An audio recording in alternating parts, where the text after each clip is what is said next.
Bismillahirrahmanirrahim. Assalamualaikum warahmatullahi wabarakatuh. Innal hamdalillah nahmaduhu wa nasta'inuhu wa nastaghfiruh wa na'udzu billahi min shururi anfusina wa min sayyiati a'malina. May yahdihillahu fala mudhillalah wa may yudlil fala hadiyalah. Asyhadu an la ilaha illallah wa asyhadu anna Muhammadan abduhu wa rasuluhu la nabiyya ba'dah. Allahumma shalli wa sallim ala sayyidina Muhammad wa ala alihi wa sahbihi ajma'in, amma ba'du. Allahumma nawwir qulubana binuri hidayatik kama nawwartal arda binuri syamsika abadan abadan. Allahumma aftah lana hikmataka wansur alaina rahmataka ya dzal jalali wal ikram. Subhanaka la ilma lana illa ma 'allamtana innaka antal alimul hakim. Walhamdulillahi rabbil alamin. Alhamdulillah, kita bersyukur kepada Allah Subhanahu wa taala. Pada pagi hari ini kita kembali bermajelis yang mudah-mudahan majelis kita ini diberkahi oleh Allah Subhanahu wa taala. Mudah-mudahan menjadi taman di antara taman sorga yang kalau orang pergi ke Madinah seakan-akan tidak sah kalau tidak datang ke Raudhah. Kalau orang pergi ke melaksanakan ibadah umroh dan ke Madinah, mereka merasa harus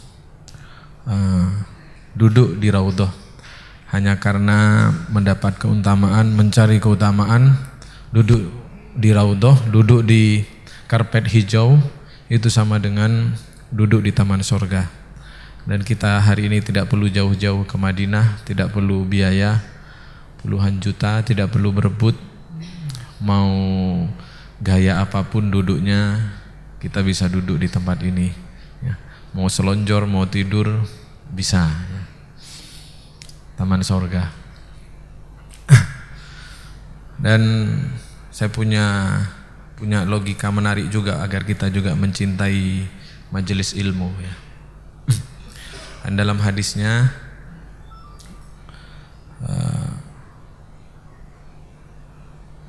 wa annahu la yastaghfiru lahu man fis samawati wa man fil ard ya, sesungguhnya orang yang berada di majelis ilmu itu akan dimintakan ampun oleh makhluk-makhluk Allah yang ada di langit dan di bumi ya, sampai kepada ikan-ikan yang ada di lautan ya. Yang di rumahnya punya akuarium itu, jadi hadis itu harus di logika agar fadilah amal itu harus dihitung dan dibuat metaforanya agar kita ini punya semangatnya. Jadi yang punya kolam di rumah itu hari ini sedang memintakan ampun kepada kita karena kita berada di majelis ilmu ya. Semut-semut ya. Ikan paling besar di laut, ikan hiu, sampai teri-teri kecil ya. Itu semuanya memintakan ampun untuk orang yang ada di majelis ilmu. Subhanallah. Saya mencoba menghitung-hitung. Kalau kita biasa ngadakan tasyakuran di rumah ya, meminta doa, tasyakuran kelahiran anak, tasyakuran kelulusan, kita ngundang orang, biayanya berapa? Misalkan ngundang 100 orang. Ngundang 100 orang, piringannya piro ya. Berkatannya piro ya. Kalau semakin berat berkatnya itu makin mahal ya. Anggaran biasanya ibu saya di Madura kalau minta sumbangan ke anak-anaknya itu biasanya 2 juta, 3 juta gitu.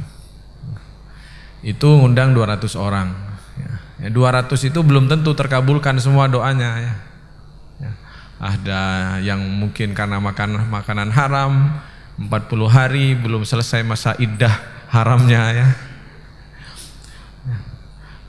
40 hari tidak diterkabulkan. Kalau yang kayak gitu mek ngentek-ngentek no panganan tok. Ngundang. Yang datang anak kecil ya, yang tidak serius berdoa, Nah itu habis biaya besar jutaan untuk orang berdoa. Nah kalau kita ke majelis ilmu kayak begini nih, tidak perlu modal ya. Parkir gratis, gratis enggak? Gratis ya. Cuman modal bensin saja. Duduk sudah mendapatkan doa yang di langit. Siapa makhluk yang di langit? Malaikat Allah SWT. Kalau saya sama jenengan mungkin doanya belum tentu dikabulkan ya. Wajah-wajah kita ini wajah-wajah doa yang tertolak mungkin ya. Nah, tapi kalau malaikat yang mendoakan, apa yang tidak dikabulkan? Makanya cara paling gampang orang mendapat hidayah itu, kalau kita punya teman yang ingin kita ubah hidupnya, paling gampang adalah ajak ke majelis ilmu. Nanti teman kita yang belum mendapat hidayah itu, namanya hatinya masih keras, tidak usah tersinggung, dia nanti duduknya ngambil paling belakang. Saya tidak mengatakan yang belakang itu yang dapat hidayah, bukan ya Pak ya. Nanti baru dengarkan sudah buka HP, Facebookan, ya. Ini ya. Tidak apa-apa. Nanti kalau agak lama sedikit mulai noleh-noleh, nyari sesuatu, nyari apa? Nyari senderan. Ya. Nanti beberapa waktu kemudian diajak doa khusyuk, ini nunduk tidur. Begitu, tidak apa-apa. Orang ini akan mendapatkan rahmat dan sakinah doanya malaikat Allah SWT. Orang ini sadar atau tidak sadar, karena majelis ilmu itu urusannya bukan dengan pembicara, urusannya adalah dengan malaikat Allah SWT. Duduknya kita di sini bukan urusan dengan materinya ini enak apa enggak enak. Urusannya adalah saat kita duduk itu kita sedang mendownload ya, mendownload rahmat, hidayah dan keberkahan dari Allah SWT. Makin lama downloadannya makin banyak. Jadi kalau ngajinya sampai jam 9, download setengah jam ya. Kalau sampai jam 10, 1 jam setengah ya. Kalau jam 12 lumayan lah, pol ya. Nah, sahabat sekalian, maka kita harus cinta majelis ilmu. Apalagi materi hari ini tentang asma Allah Al-Alim. Allah yang maha mengetahui. Al-Alim ya. Bukan Al-Alim. Al-Alim yang paling mengetahui ya. Yang maha mengetahui. Allah maha mengetahui. Firman Allah SWT dalam surah An-Nisa, wa kafa billahi aliman, dan cukuplah dengan Allah yang maha mengetahui. Dzalika taqdirul azizil alim, surah Al-An'am ayat 96. Yang demikian itu adalah ketetapan Allah yang maha perkasa dan Al-Alim yang maha mengetahui. Kita sudah sering dengar, maka Al-Alim ini di Al-Quran tersebut sampai 150 kali ya. Mi'ata khomsin ya. 150 kali penyebutan. Kenapa? Nanti kita akan lihat bagaimana dampak asma Allah Al-Alim ini kepada orang yang sudah bermakrifah kepada Allah Al-Alim. Dan kita nanti akan lihat betapa penyebab-penyebab maksiat itu karena manusia itu tidak mengenal sifat Allah Al-Alim. Al-Alim itu dijelaskan di sini, yaitu Allah yang pengetahuannya meliputi segala sesuatu, baik yang zahir, yang nampak maupun yang batin, yang tidak terlihat.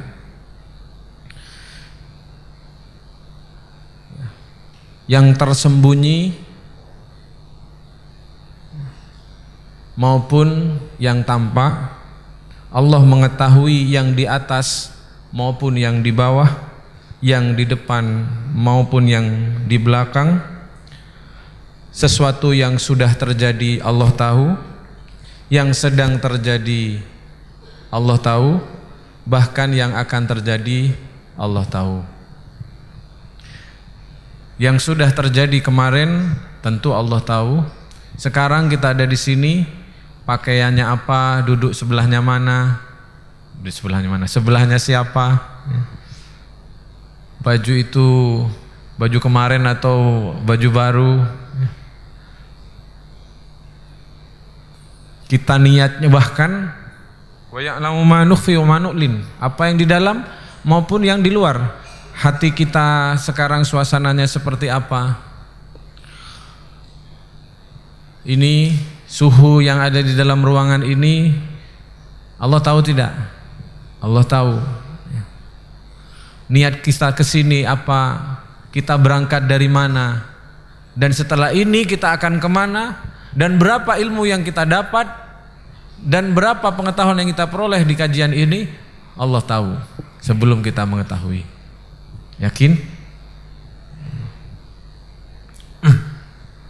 Tidak ada yang tersembunyi darinya sedikit pun. Bahkan semut yang berjalan, semut hitam yang berjalan di kegelapan malam di atas batu hitam, tidak ada yang tersembunyi. Sekarang ada yang punya sakit radang, katanya ada virus. Allah Maha tahu apa yang dikerjakan virus itu di penyakit kita.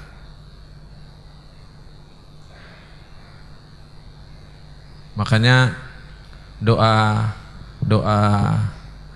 apa namanya kalau kita lagi sakit diajarkan oleh Rasulullah, baca apa, pegang yang sakit gitu katanya ya. Bismillah, bismillah, bismillah. A'udzubillahi wa qudratihi. Apa terus lanjutannya? Min syarri ma ajidu wa uhadiru. 7 kali ya. A'udzubillahi wa qudratihi min syarri ma ajidu wa uhadiru ya. Aku berlindung kepada Allah dan dengan kekuasaannya dari segala keburukan yang aku lihat maupun yang aku takutkan. Nah, itu pegang 7 kali katanya. Jadi kalau encok-encok itu pegang itu bismillah, bismillah, bismillah, itu hadis ya, hadis Sahih Bukhari kalau tidak salah ya. Kalau Anda pusing pegang kepalanya, a'udzubillahi wa qudratihi min syarri ma ajidu wa hadiru. A'udzubillahi wa qudratihi min syarri ma ajidu wa hadiru. A'udzubillahi sampai 7 kali ya. Nah, kenapa syaraf-syaraf yang menyebabkan pusing atau apapun yang penyebab terhadap rasa sakit kita, Allah tahu. Kemarin ditelepon oleh saudara saya ya. Dek, saya mohon doanya perempuan, sakit perempuan ya di dadanya ini, kok ada benjolan, saya takut apa namanya terjadi sesuatu ke saya. Biasa perempuan itu. Saya katakan sudah, Allah lebih tahu dari sampean ya.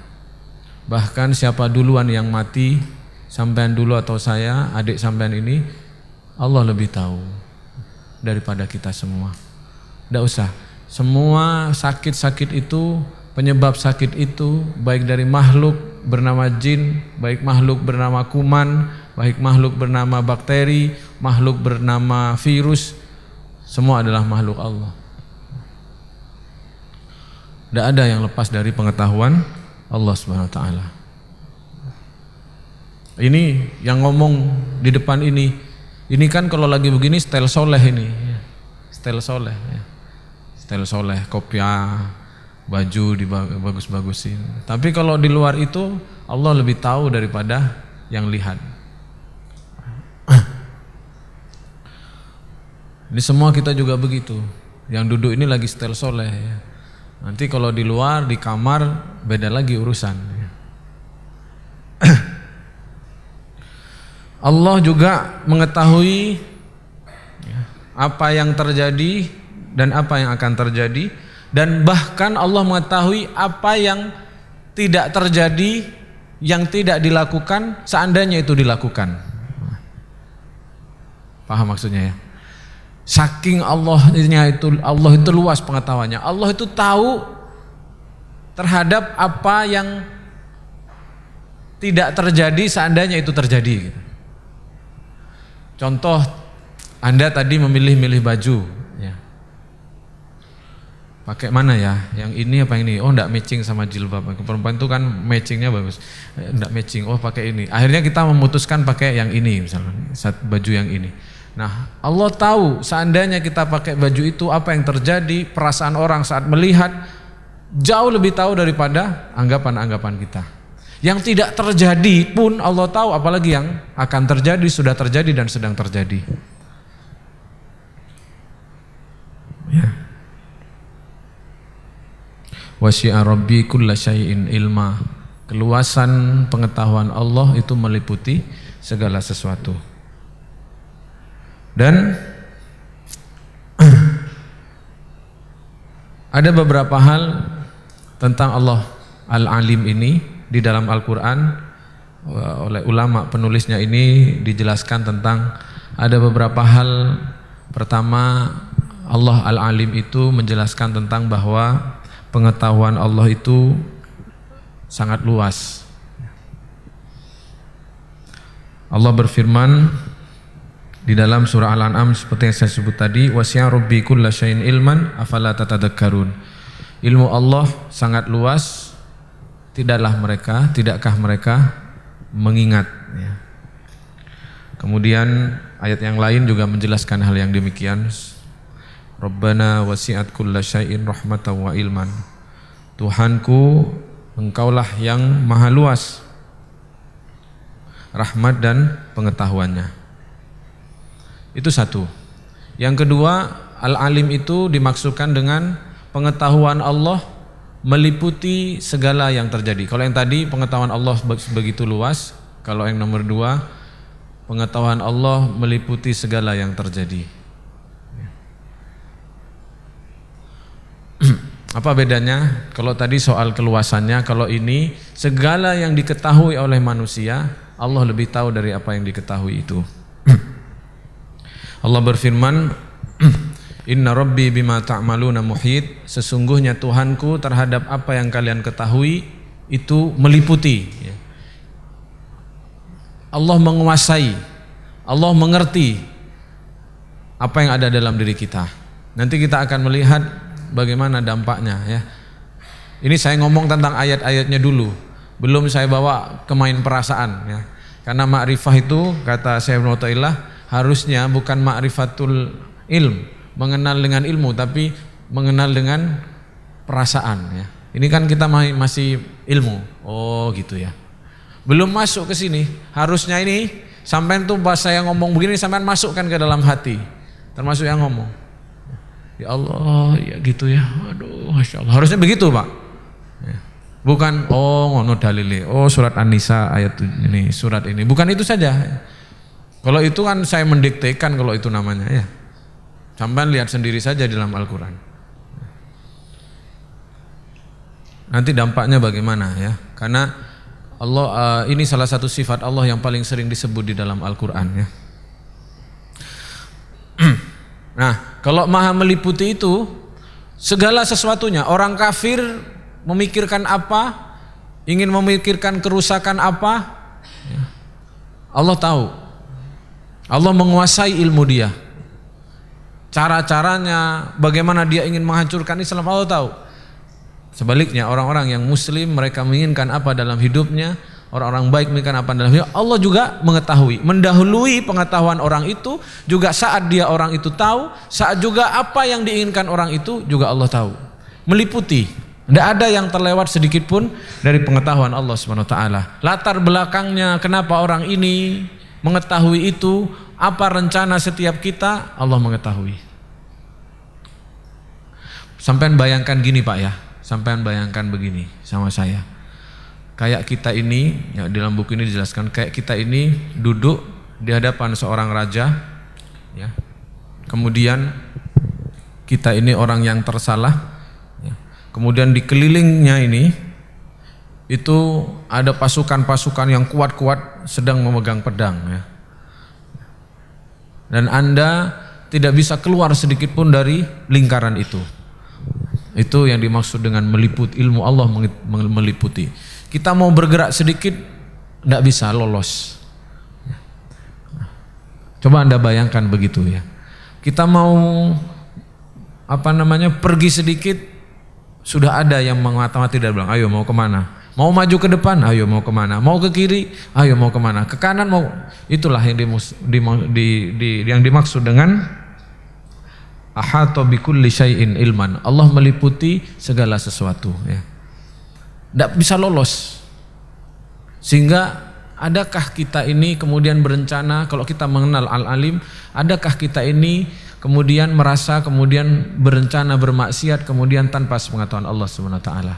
Seandainya makrifah itu ada, Al-Alim ini sudah cukup untuk membuat kita ini berhati-hati dalam hidup dan tidak berani melakukan kemaksiatan. Adakah orang yang tadi ini yang dikelilingi oleh orang yang sedang menghunuskan pedang siap-siap memenggal kita ini, kemudian kita berani-berani melakukan sesuatu ketika dilingkari oleh mereka? Sama, orang yang mengenal Allah Al-Alim, dia terjaga seperti itu. Itu yang kedua ya. Yang berikutnya, Allah mengetahui,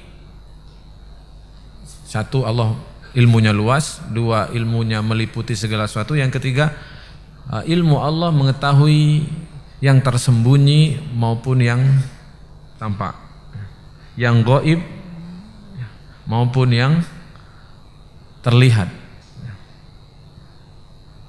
Dalam surah Ibrahim, Rabbana innaka ta'lamu ma nukhfi wa ma nu'lin wa ma yakhfa 'ala Allah min syai'in fil ardi wala fis sama'. Wahai Tuhanku, Engkau Maha mengetahui apa yang ada di dalam, yang tersembunyi maupun yang tampak, dan tidak ada satupun atas Allah yang tersembunyi apa yang di langit maupun yang ada di bumi. Malaikat saja belum sampai levelnya seperti ini. Nanti kita akan lihat bagaimana malaikat ada ndak tahunya, ada ndak ngertinya, padahal itu makhluk terdekat. Makanya kalau ada manusia itu kementus, itu subhanallah ya. Malaikat saja ada ndak tahunya. Doa yang kita baca bersama-sama tadi di awal itu ikrar malaikat tentang kebodohannya. Subhanaka la ilma lana illa ma 'allamtana innaka antal halimul hakim. Malaikat tahu apa yang terjadi, tapi malaikat tidak tahu apa yang akan terjadi. Malaikat tahu amal kita seperti apa, tapi malaikat tidak tahu ikhlas hendaknya kita berada di sini. Makanya nanti di akhirat akan ada malaikat-malaikat yang terkecelek ya.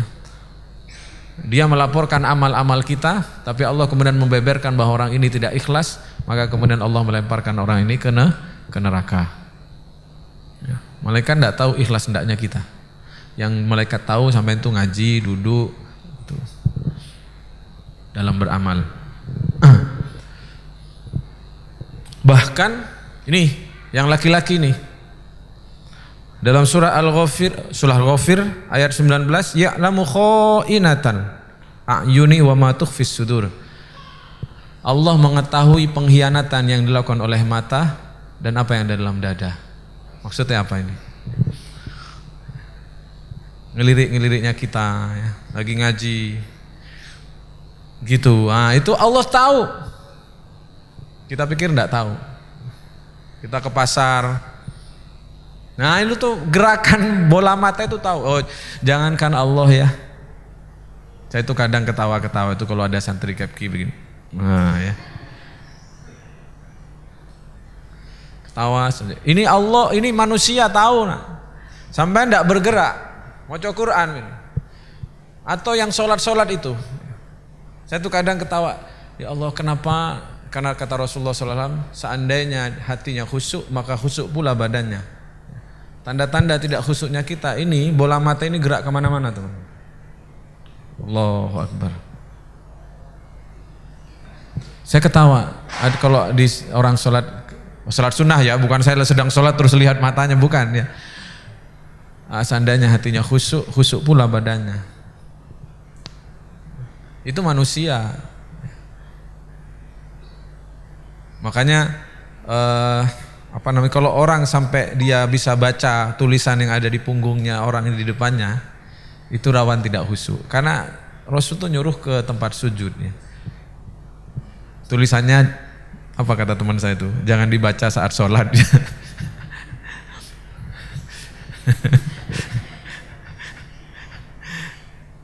Ada ide menarik itu, kaos jangan dibaca saat sholat. Allah mengetahui pengkhianatan mata. Kha'inatul a'yun. Ini kan mata melirik, terus mengamati sesuatu. Yang selamat itu Cak Dayat dari pengkhianatan mata. Dan apa yang ada dalam dada. Allah tahu tidak kita niatnya ke sini terpaksa? Tahu tidak? Tahu.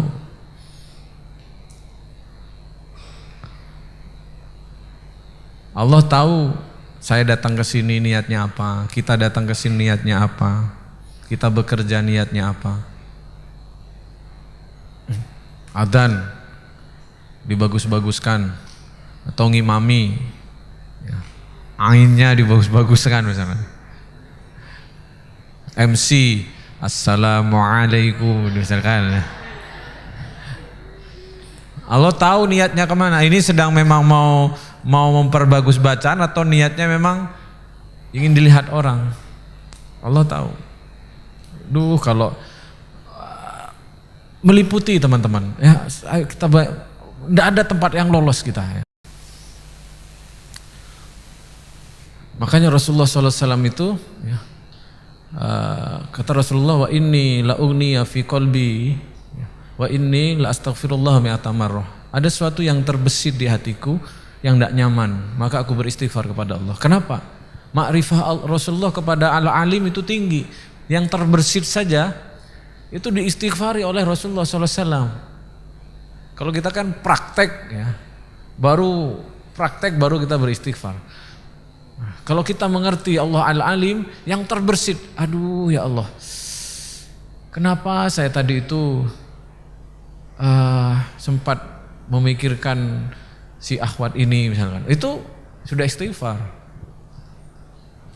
Astaghfirullahaladzim. Aduh ya Allah, kenapa saya tadi suudzon kepada orang ini, itu sudah istighfar. Kenapa? Allah mengetahui wa ya'lamu ma fis sudur. Allah mengetahui apa yang di dalam dada kita. Wa laqad khalaqnal insana wa na'lamu ma tuwaswisu bihi nafsuhu wa nahnu aqrabu ilaihi min hablil warid.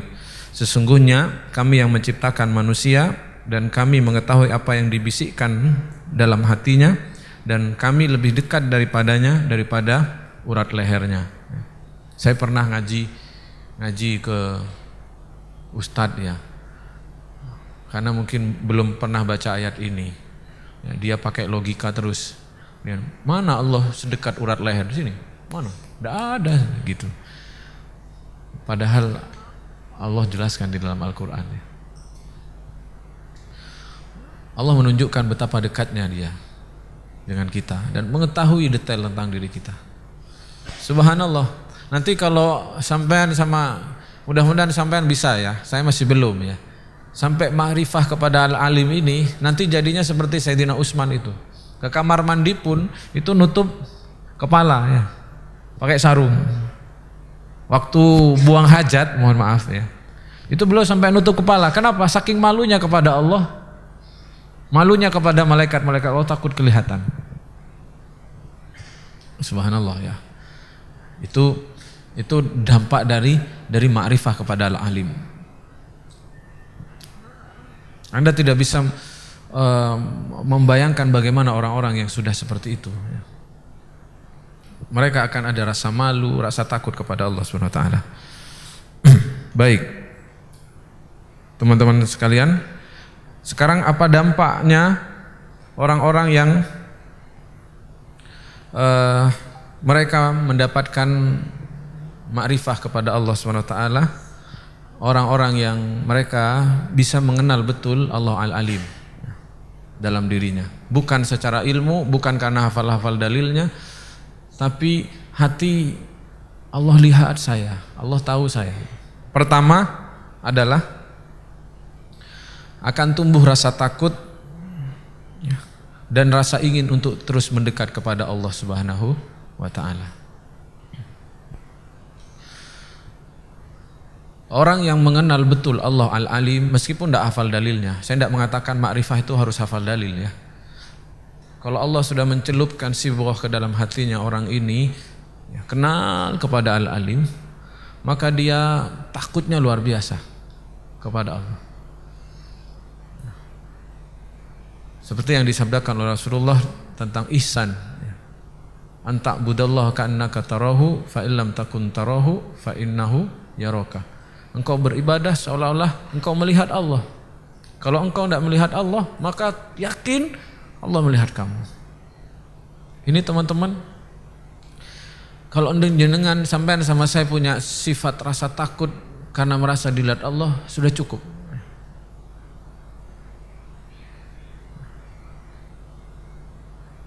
Anda akan satu langkah sepenuhnya hidupnya akan lebih terarah. Kalau Anda tidak terhijab kalau kita tidak terhijab dengan Allah Al-Alim. Makanya dengan dulu majalah cover Mas Dimas itu lagi berdoa, takut tidak takut. Yang paling kita takuti adalah kalau kita tidak takut kepada Allah.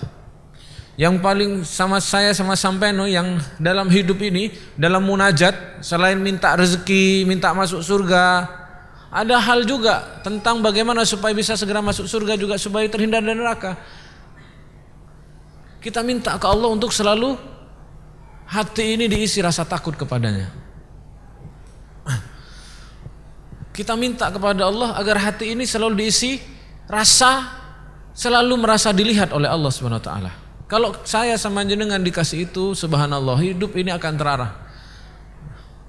Coba bayangkan betapa susahnya kita menghadapi nafsu diri kita sendiri. Kita ini dipermainkan oleh nafsu setiap saat. Sudah komitmen baik, ada saja bisikan nafsu. Awalnya dia memang tidak sedang menyuruh kita maksiat langsung. Nyuruh banyak makan, nyuruh banyak tidur. Nanti makin keras dia ngajak, minta lagi itu. Tidak cukup sampai kasih bakso 2 piring itu, nafsu itu. Minta lagi, minta nonton TV, minta dengarkan musik, terus. Nah, penghambat ini adalah rasa takut. Pintu rasa takut kepada Allah adalah perasaan dilihat oleh Allah Subhanahu wa taala.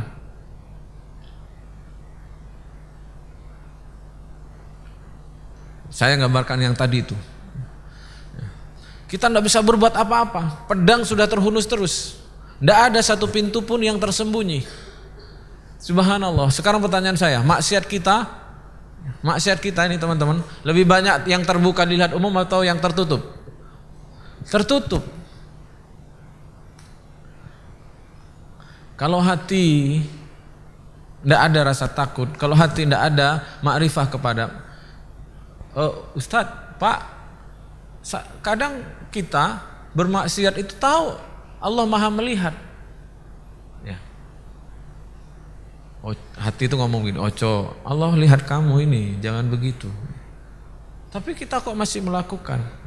Itulah mengenalnya bukan dengan rasa, mengenalnya hanya sebatas pengetahuan. Orang yang memiliki rasa takut ke Allah, orang yang makrifah kepada Al-Alim, maka dia lebih terjaga dari berbuat maksiat kepada Allah Subhanahu wa taala. Dan dia juga lebih bersemangat untuk mendekat kepada Allah. Itu nomor 1. Nomor 2, orang yang makrifah kepada Al-Alim, dia mantap ketika dia berada di medan jihad melawan musuh.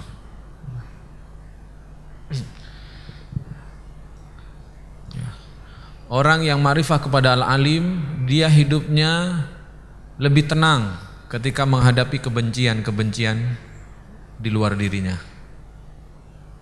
Seperti yang Allah ucapkan kepada Rasulullah SAW dalam surah Yasin ayat 76. Ketika Rasul bersedih, namanya disakiti, disinggung, disindir, dirasani, dikritik, kebaikan dibalas keburukan, sedih enggak? Kalau orang sudah makrifah kepada Al-Alim, maka hatinya tenang terhadap segala sesuatu yang membenci dirinya di sekitarnya. Sebagaimana Allah firmankan, yang Allah ingatkan kepada Rasulullah sallallahu alaihi wasallam, fala yahzunka qauluhum inna na'lamu ma yusirruna wa ma tu'linun. Janganlah ucapan mereka, perbuatan mereka itu membuat kamu sedih. Kenapa Allah menyuruh Rasul tidak bersedih? Apakah aku balas kamu dengan pahala? Bukan. Allah hanya katakan karena aku tahu ya, apa yang ada di hati mereka maupun apa yang terucap pada mereka. Ini cara menggambarkannya begini ya.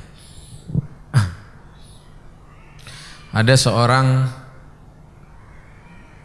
kakak beradik atau apa namanya, dua orang ya, dua orang karyawan. Si karyawan ini bikin rusak masalah terus ya. Kemudian yang satu ini baik, dia merasa terganggu dengan karena ini, datang kepada bosnya, Pak, si itu loh orangnya itu begini dan begini dan begini. Untuk menenangkan hatinya, si bos itu bilang begini, saya sudah tahu kok, sudah tahu semuanya, itu nanti tinggal urusan saya, sama enggak usah ikut campur. Nah orang itu, oh bapak sudah tahu Pak, sudah tahu. Kalau dia itu sering telat, tahu. Kalau dia itu pernah apa namanya korupsi pensil, tahu. Staples dibawa pulang, tahu saya. Kalau dia apa namanya download film waktu jam kerja, tahu Mas, tahu sudah. Gampang, santai saja sampai fokus kerja. Oh gitu Pak ya. Baik Pak, kalau Bapak sudah tahu, saya jadi tenang Pak. Iya tahu, insya Allah adil. Tentu kesampaian dengan dia saya berbeda. Monggo sampai lanjutkan pekerjaan. Tenang enggak orang ini? Tenang ya. Allah juga katakan begitu. Saya tahu apa yang dia lakukan oleh musuhmu itu. Saya tahu apa yang di dalam hatinya, saya tahu apa yang keluar. Jadi tidak perlu repot-repot Anda mempermasalahkan dia, begitu seolah-olah ya. Orang yang benci ke Anda, orang yang ngerasani kita, orang yang menyakiti kita, orang yang menzolimi kita, Anda tidak perlu lapor. Laporan Anda itu jauh lebih detail pengetahuan Allah daripada laporan kita. Ya Allah, dia menyakiti saya. Allah jawab tahu. Ya Allah, kata-katanya pedes, tahu. Kamu hanya tahu yang di mulutnya, di hatinya loh Allah tahu. Dan penyebab-penyebab dia begitu Allah tahu. Dan apa yang akan terjadi pada dia Allah tahu. Coba kalau Anda menghadap kepada Allah terus ingat kepada Al-Alim, setelah sholat masih gemes enggak? Kalau setelah, ya Allah engkau lihat ya Allah, hamba dizolimi, hamba lemah, hamba rapuh, tak berdaya misalkan ya. Engkau maha adil. Terus setelah itu, walhamdulillahirabbil alamin. Terus kita masih sakit, kita belum ma'rifah betul kepada Al-Alim. Sama seperti ketika Nabi Musa sama Nabi Harun mau oleh Allah diperintahkan ke Fir'aun, namanya manusia, sambat Nabi Musa, ya Allah berat ya, saya pernah diangkat anak, disayang-sayang sama Fir'aun sama Bunda Asia, terus saya berkhianat mau melawan kayak begini, bahkan saya juga pernah membunuh pasukannya, pasti saya ini dibegal sama Fir'aun. Ini bukan begitu ya, hadisnya tidak ada itu ya, palsu. Tapi intinya begitu. Lalu Allah katakan, qala la takhafa inni ma'akuma asma'u wa ara. Jangan takut, saya bersama kamu berdua, aku mendengar, aku melihat. Itu saja. Dan kemudian sejak itu Nabi Musa dan Nabi Harun berangkat. Coba teman-teman, enggak dikasih senjata, enggak ada kasih apa-apa.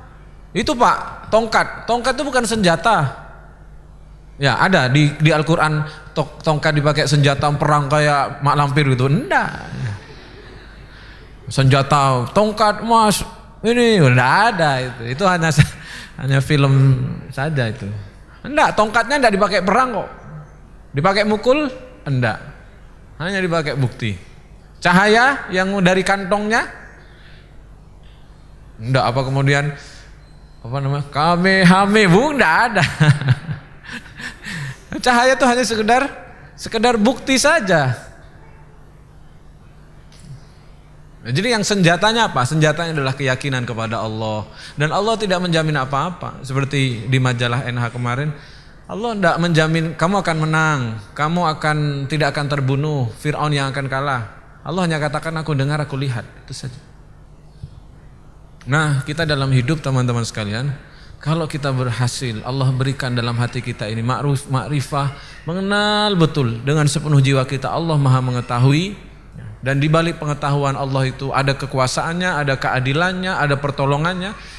Maka hikmah yang nomor 2 adalah seperti yang saya katakan tadi, orang itu lebih tenang terhadap permusuhan yang dilakukan oleh sekelilingnya. Jadi kalau habis ngaji gini, prosentase curhat kepada teman itu menurun gitu, harapannya begitu ya. Mbak sampai tahu, masya Allah pancet aja, misal ngaji, misalnya tahu pancet, udah turun. Allah sudah tahu.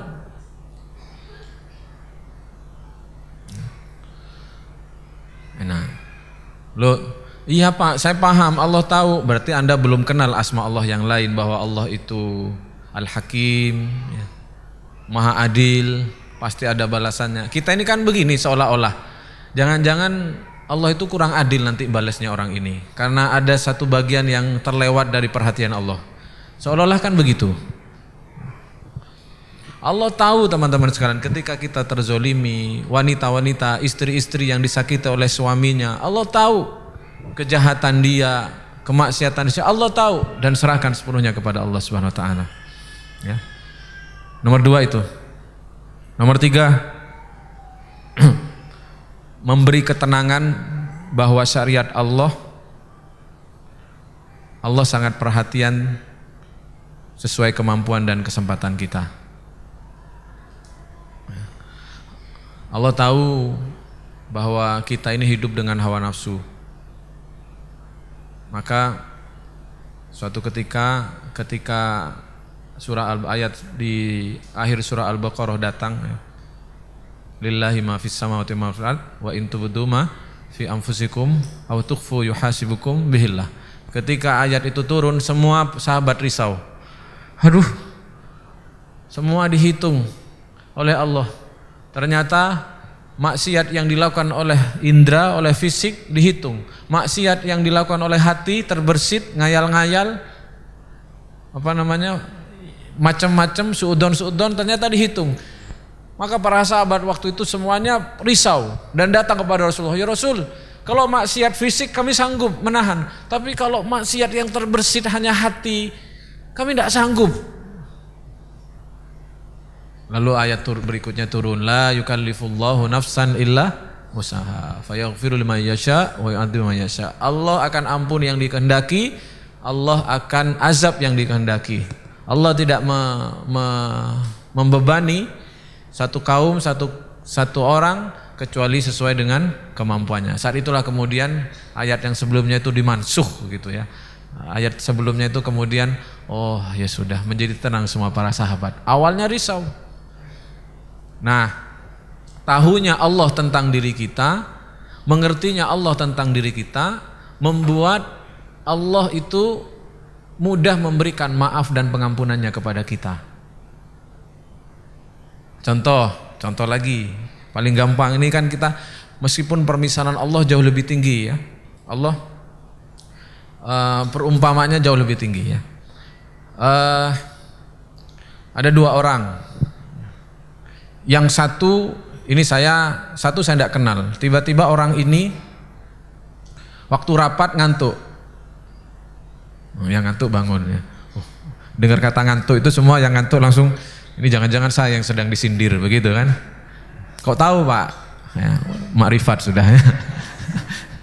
Enggak, saya jadi Anda kalau tidak hari Sabtu sekarang, saya Sabtu lain tuh ngaji ke ustadz-ustadz yang di sini. Beliau orang-orang mulia. Kalau saya ini hanya karena kebetulan saja ya, buat ngisi ya. Nah, misalkan di rapat ngantuk, saya enggak paham orang ini, enggak ngerti. Pasti saya, orang ini gak tepak belas. Kayak ini ngomong enak-enak ngono turu. Awas ya, tak celuk mana ini. Gitu. Kalau enggak paham. hanya tahu yang terlihat saja. Tapi kalau saya paham betul orang ini bapaknya sedang sakit, tadi malam jaga di rumah sakit sampai jam 2, maka saya akan, oh iyalah, paham, memahami dia.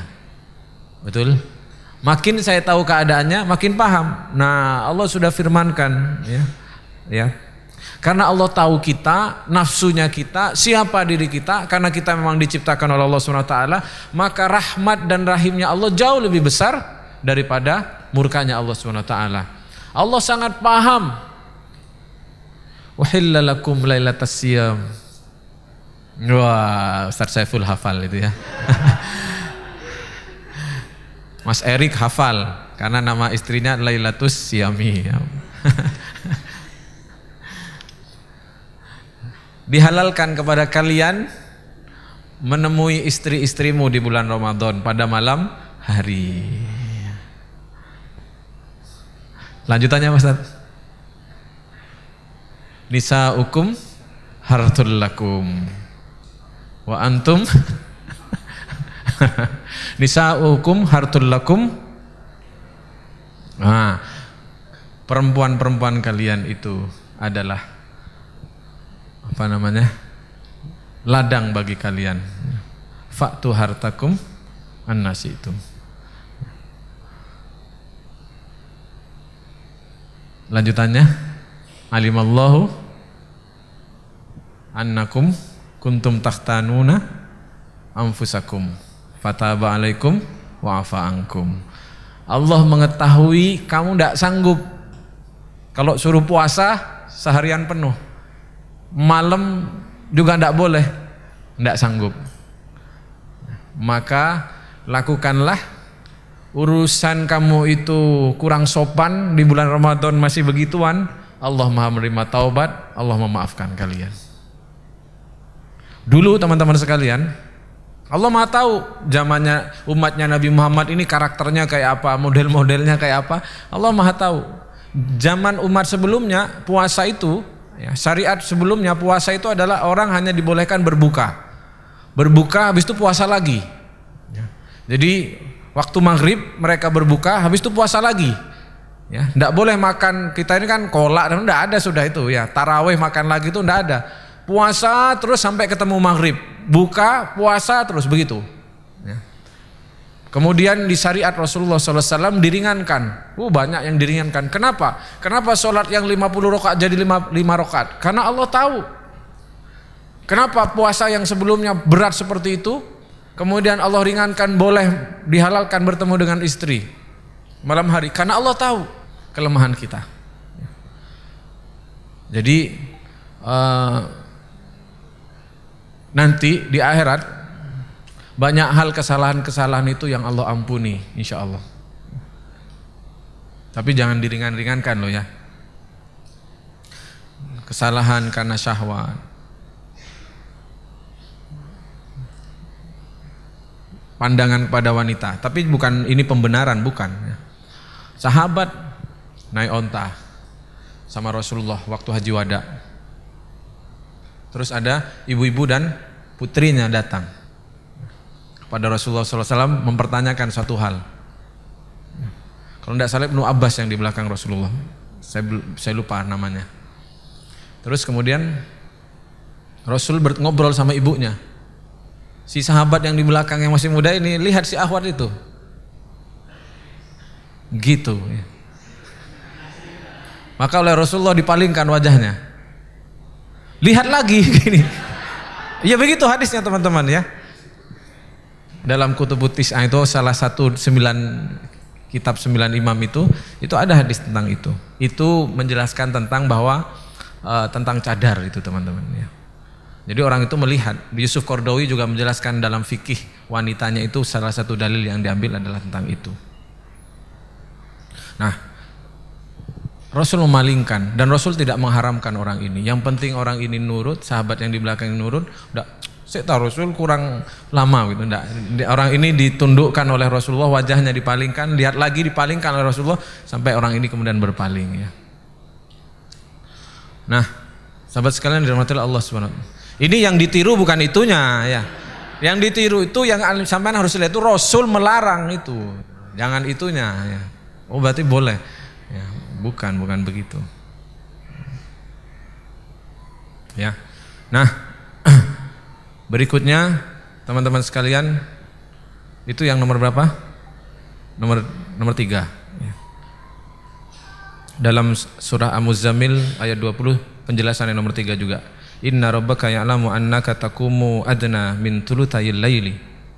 Sesungguhnya Tuhanmu mengerti bahwa kamu melaksanakan qiyam salat malam kurang dari sepertiga malam, wa nisfahu atau setengahnya atau sepertiganya. Wallahu yuqaddirul laila wan nahar. Allah yang mengatur malam dan siang. Alima allan tuksuhu fataba alaikum. Allah mengetahui kamu tidak bisa menghitung. Waktu itu tidak ada jam. Sehingga sahabat itu ada yang bangunnya setengah malam sudah bangun, ada yang sepertiga, ada yang kurang dari sepertiga sudah bangun. Nah, Allah memaafkan. Padahal Allah sudah mensyariatkan sepertiga malam. Nah, ada yang bangunnya setengah malam. Maka Allah katakan Allah memaafkan kalian. Karena Allah tahu kalian tidak mengerti.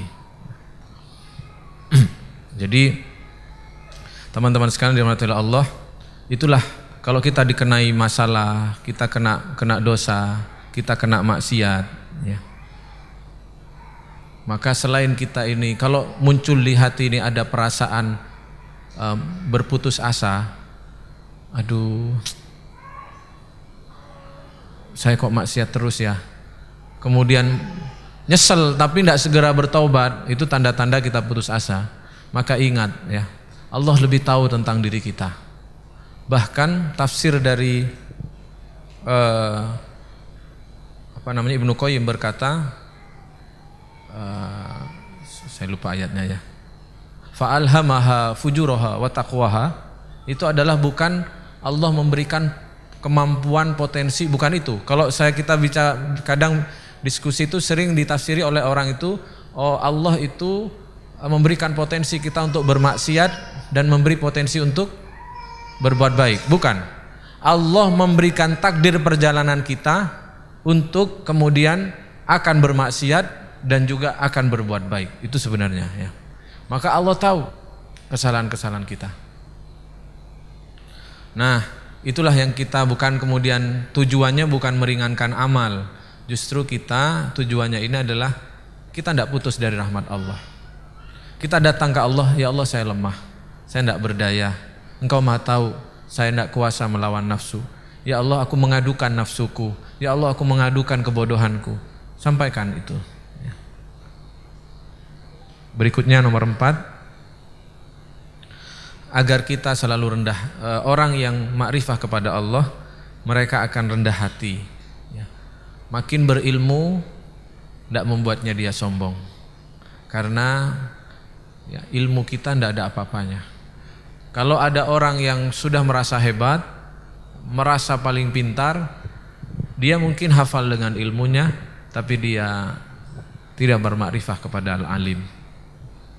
Malaikat saja salah prediksi, ya, salah prediksi. Ya Allah, bagaimana Engkau akan menciptakan makhluk yang suka membunuh dan buat kerusakan di muka bumi? Saya lebih tahu, kata Allah. Lalu malaikat tunduk, subhanaka la ilma lana. Iya benar ya Allah, saya tidak punya ilmu. Itu nomor 4. Yang terakhir, orang yang sudah bermakrifah kepada al-alim, yang memahami betul wasi'a rabbi kulla syai'in ilma, ilmu Tuhanku meliputi segala sesuatu, baik itu kebodohan maupun pengetahuan, meliputi semuanya. Maka tidak ada sedikit pun kita akan melihat bahwa segala sesuatu yang kita ketahui itu adalah pemberian dari Allah. Nomor 5, segala sesuatu yang diketahui oleh manusia itu adalah pemberian dari Allah. Penemuan-penemuan apapun itu dari Allah.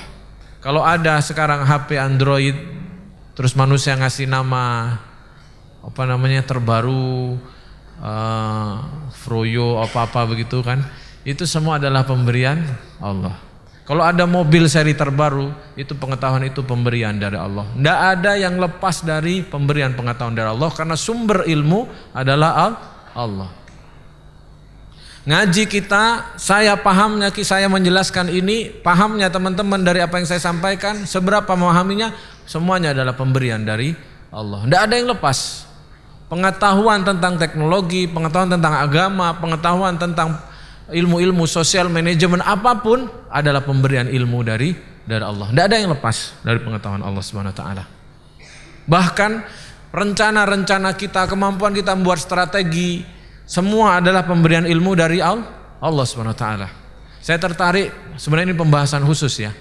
Tertarik tentang apa yang di Allah tegaskan tentang kisah Nabi Yakub, kesuksesan beliau membuat strategi, tapi Allah kemudian patahkan bahwa itu bukan strateginya Yakub, tapi aku sedang memasukkan ilmu ke dalam hatinya Yakub.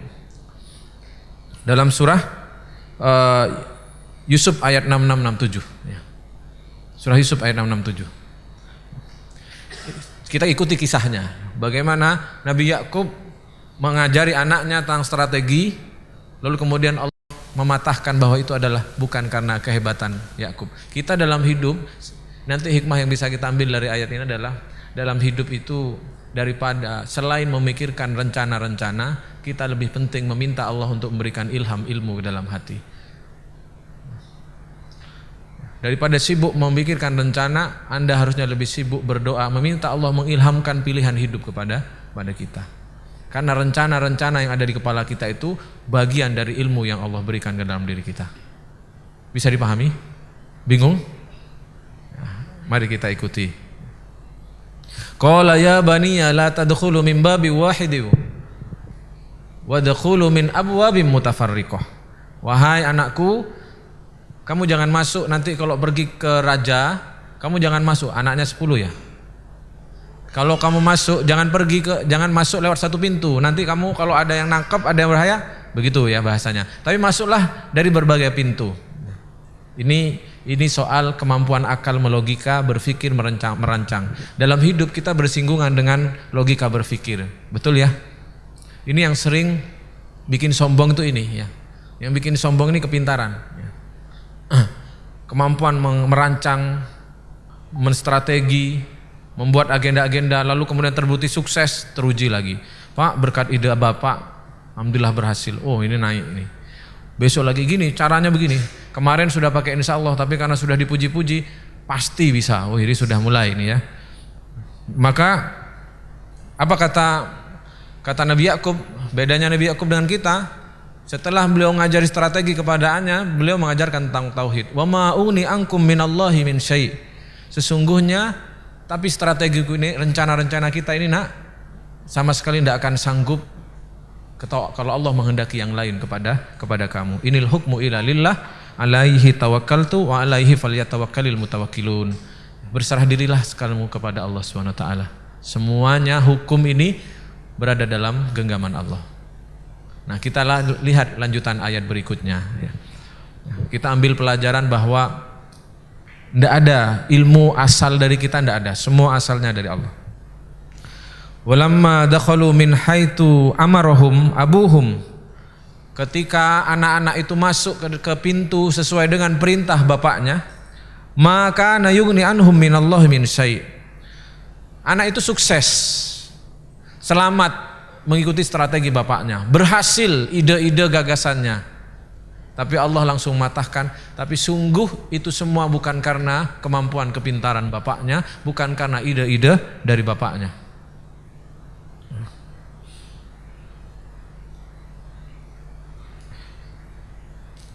Illa hajatan fi nafsi Yakub qadaha. Itu semua kata Allah Subhanahu wa taala karena hajat yang ada di dalam hati Yakub waktu ngomong, karena rencana yang dibuat Yakub, karena ilmu yang diajarkan Yakub itu sesuai dengan kehendak kami. Ya, jadi gini. Saya nyuruh Mas Habibi, sampean kalau mau sukses syaratnya ada 5. 1, semangat. 2, berpikir positif gitu kan. Ini. lakukan ini, temui orang ini, dan dia berhasil.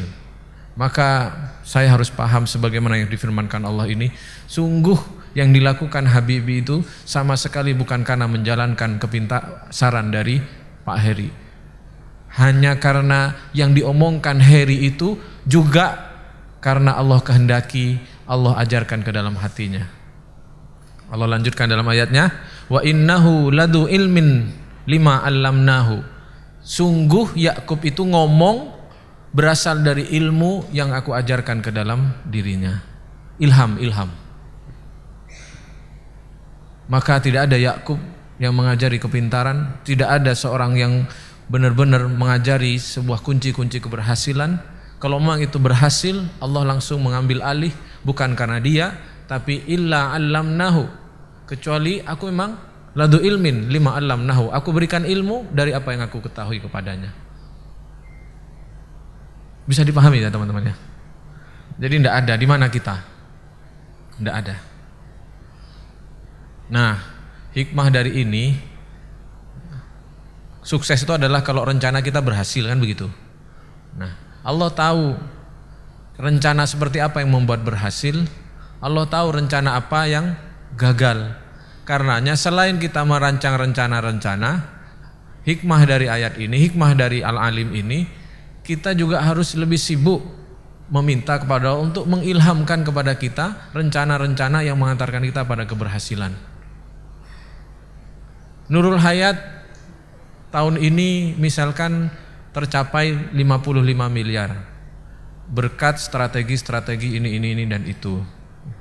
Maka selain kemudian mensyukuri ini, juga tidak kalah penting meyakini strategi itu, ucapan itu yang ditentukan di rapat waktu bersama-sama itu sekian tahun yang lalu itu bagian dari ilham yang Allah masukkan ke dalam hati untuk menyampaikan kita kepada takdir Allah hari ini.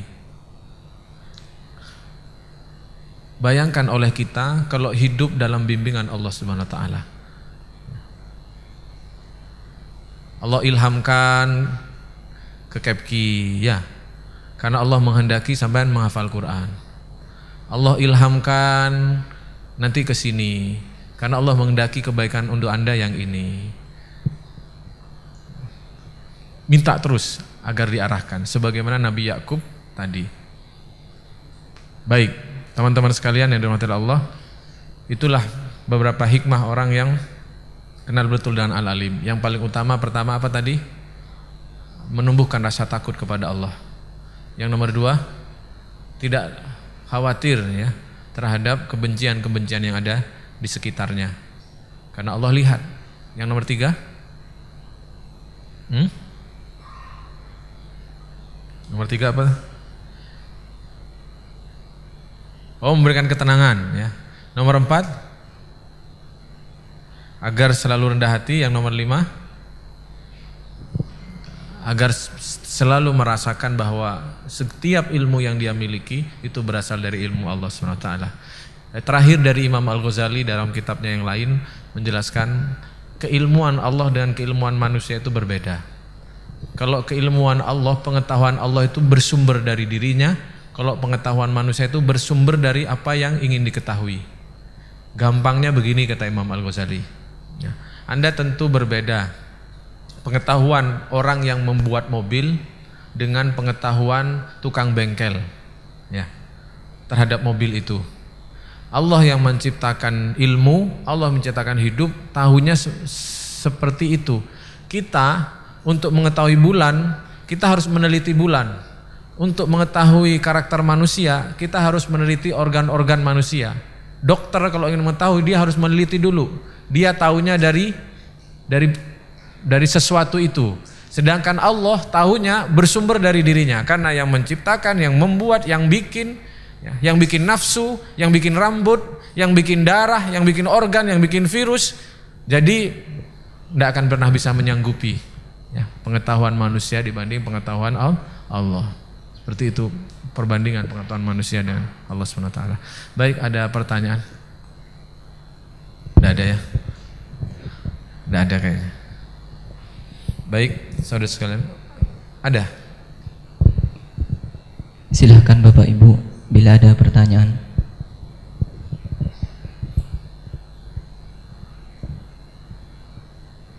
Allah tahu tidak yang laki-laki ini atau perempuan-perempuan yang belum bernikah ini jodohnya siapa? Hah? Tahu. Maka tidak usah repot ya. Sudah serahkan saja ke Allah. Jodoh tidak akan tertukar ya. Mau kayak apa tidak akan bisa. Dipikir dengan kirim SMS, dengan kirim kalimat pujian, dengan membangunkan duha terus jadi jodoh.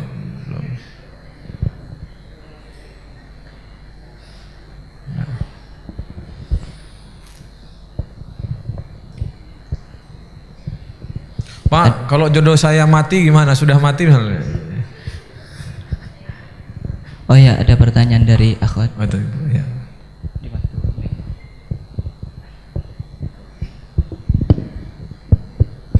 Waalaikumsalam.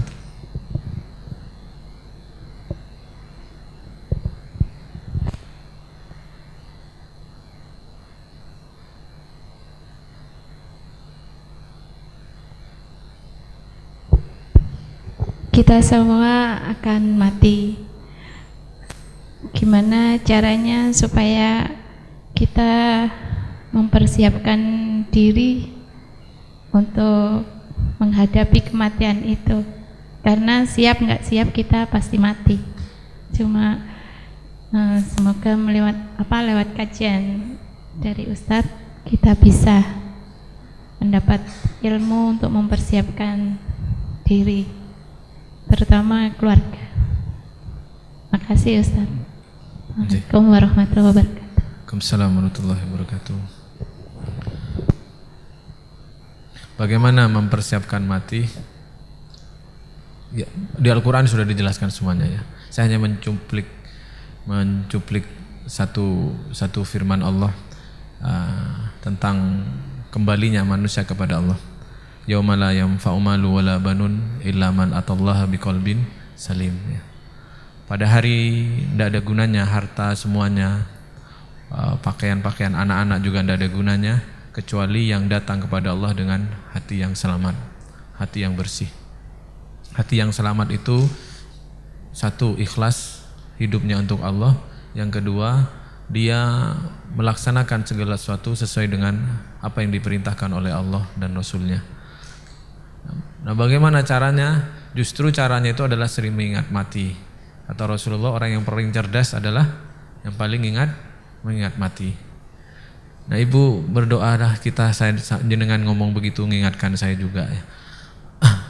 Berdoa, saling berdoa, minta ke Allah agar kita ini terus diingatkan. Kata Syekh Ibnu Taillah, tidak ada timbangan yang lebih adil ya.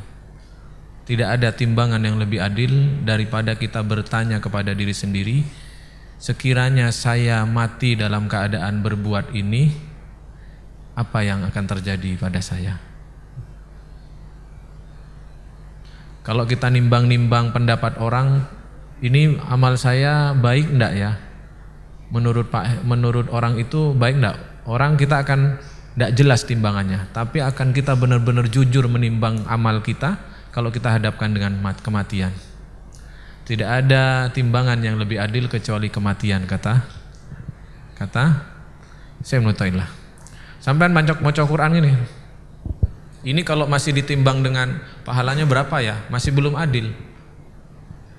Ditimbang dengan bagaimana nanti dilihat orang ya? Masih belum adil. Tapi kalau sampean saat baca begini, terus di hati ditimbang dengan, ya Allah, kalau saya mati dalam keadaan begini, saya selamat apa enggak ya?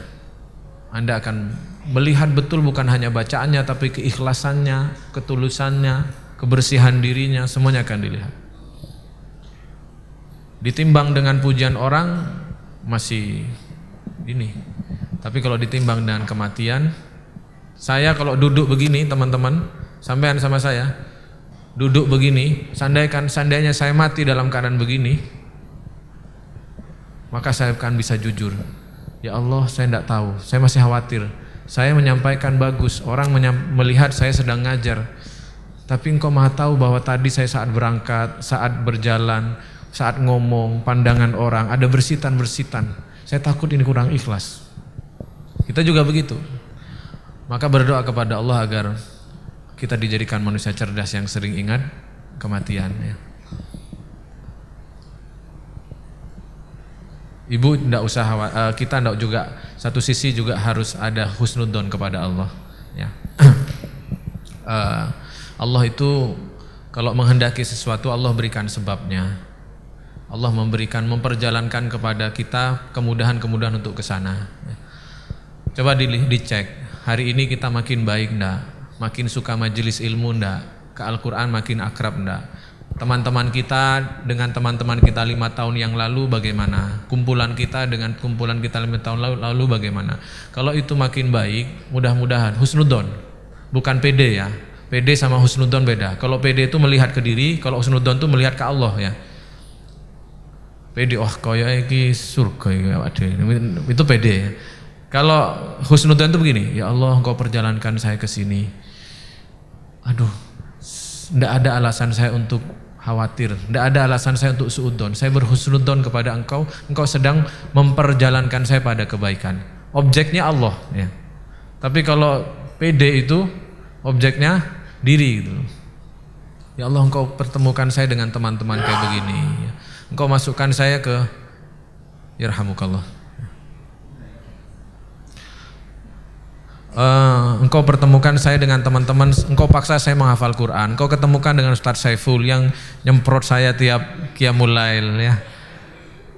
Ya Allah, ini saya husnudzon begitu. Ya, Ibu husnudzon, semuanya husnudzon ke Allah bahwa Allah sedang memperjalankan kita pada kebaikan insyaallah. Ya. Kalau ada jatuh-jatuhnya ya namanya manusia. Baik, ada yang mau didiskusikan? Ya itu.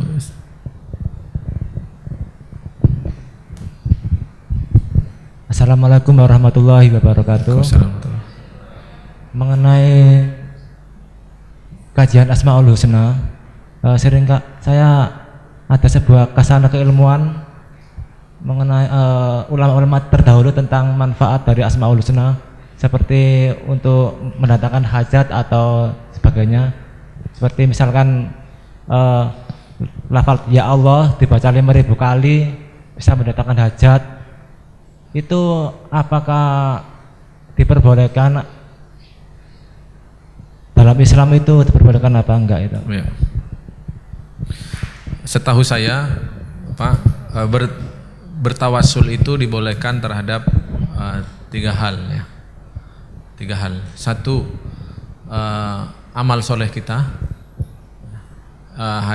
Dalilnya ini adalah hadis Nabi yang 3 orang yang terjebak di goa, kemudian ya Allah saya membantu orang tua terus bergeser, ya Allah saya hampir berzina tidak jadi takut karena Engkau bergeser, ya Allah saya mentasyarufkan, membisniskan uang teman saya, lalu ketika saya minta tidak hanya dikasih pokoknya tapi saya kasihkan juga sak keuntungannya, ya Allah saksikan aku beramal itu ikhlaskan Engkau, maka bergeser.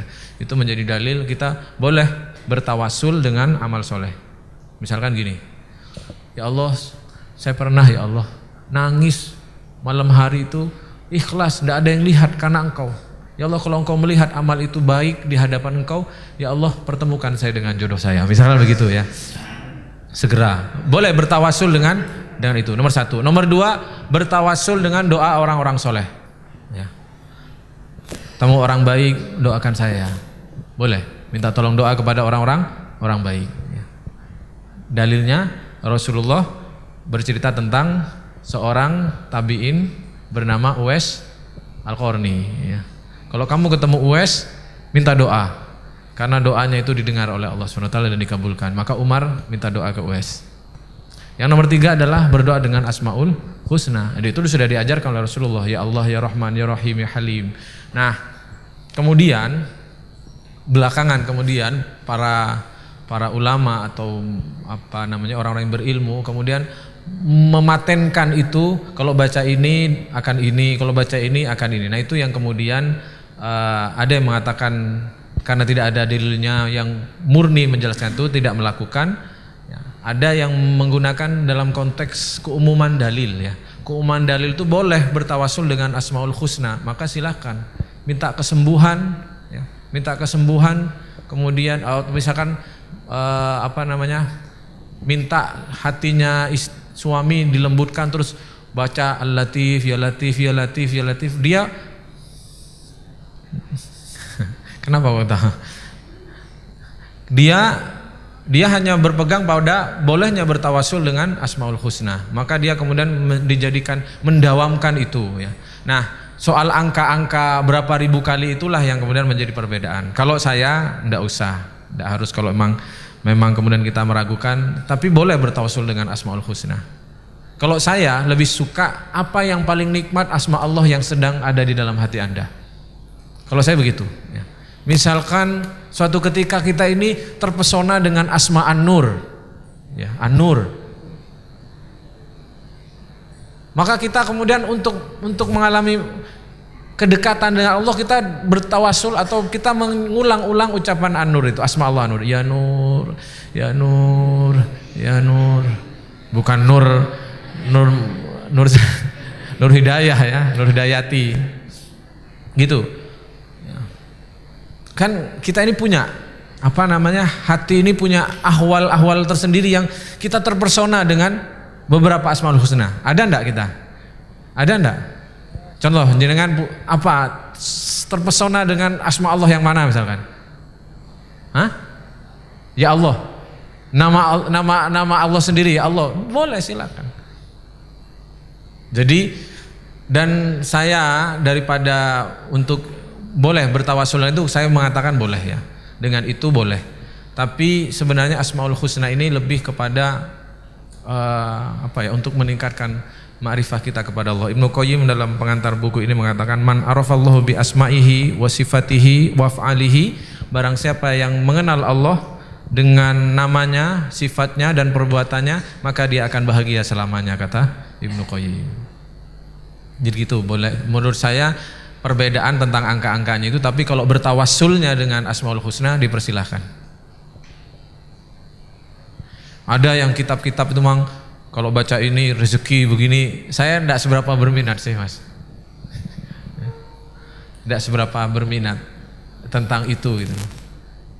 Kalau saya katakan tidak berminat bukan berarti tidak boleh ya, karena mungkin ada ulama lain yang berdalil dengan itu. Tapi saya sering menggunakan Asmaul Husna, misalkan Asmaul Husna Ismul Azam yang diajarkan oleh Rasulullah. Di dalam Al-Quran itu ada Ismul Azam yang kalau kamu berdoa dengannya, kata Rasulullah, maka doamu akan dikabulkan, yaitu Ya Hayyu Ya Qayyum. Ada di 3 tempat ya. Satu di surah Al-Baqarah, surah ayat kursi itu, Allahu la ilaha illa huwal hayyul qayyum. Kemudian ayat kedua kalau tidak salah surah Ali Imran, Alif Lam Mim, Allahu la ilaha illa huwal hayyul qayyum. Dan surah Toha, wa anatil wujuh lil hayyil qayyum wa qad khaba man hamala dzulma. Nah, saya sering suka al-hayyu al-qayyum. Ada dalilnya juga dari Rasulullah. Rasul ngajarkan ya, dengan menggunakan Ya Hayyu Ya Qayyum. Ya Hayyu Ya Qayyum, wahai maha hidup, wahai yang maha mengatur. Ini juga keperasaan enak ya. Wahai maha mengatur ini wes diatur kok. Begitu ketika kita mengulang itu, Ya Hayyu Ya Qayyum bi rahmatika astaghits. Ya Hayyu Ya Qayyum, Ya Hayyu Ya Qayyum, Ya Hayyu Qayyum. Bahkan istighfar pun saya pakai itu. Istighfar kan macam-macam, banyak ya. Ada Sayyidul Istighfar, ada Astaghfirullahaladzim. Kalau saya pagi istighfarnya pakai Astaghfirullahaladzim, la ilaha illa huwal hayyul qayyum wa atubu ilaih. Karena saya menyukai ada al-hayyu al-qayyumnya dalam istighfar itu ya. Jadi sesuai dengan apa yang nikmat bagi kita. Dulu sekian tahun yang lalu, karena mungkin saya pernah ikut hadir di majelis zikirnya Ustadz Arfin Ilham. Beliau itu berzikir terus membaca Asmaul Husna, terus di saat mengucapkan Ya Nur itu beliau indah sekali. Saya terkena sekali gitu loh. Akhirnya kebawa beberapa waktu gitu. Ya Nur, Ya Nur, Ya Nur, Ya Nur, Ya Nur. Di hati itu, wahai memberi cahaya, cahaya taubat, cahaya pertolongan, cahaya sakinah. Nah, itu terbawa sehingga suka. Nah, saya baca itu sesuai apa yang Allah masukkan. Nah, kalau sekarang kita belajar Al-Alim ya, terus kebawa ke hati ini. Ya Alim, Ya Alim. Silakan. Tidak terikat oleh angka-angka itu saya. Barang siapa yang ini jodohnya didekatkan, terhindar dari penyakit apa gitu. Saya pernah baca itu memang ya. Saya enggak. Ada lagi yang tadi? Ya Pak.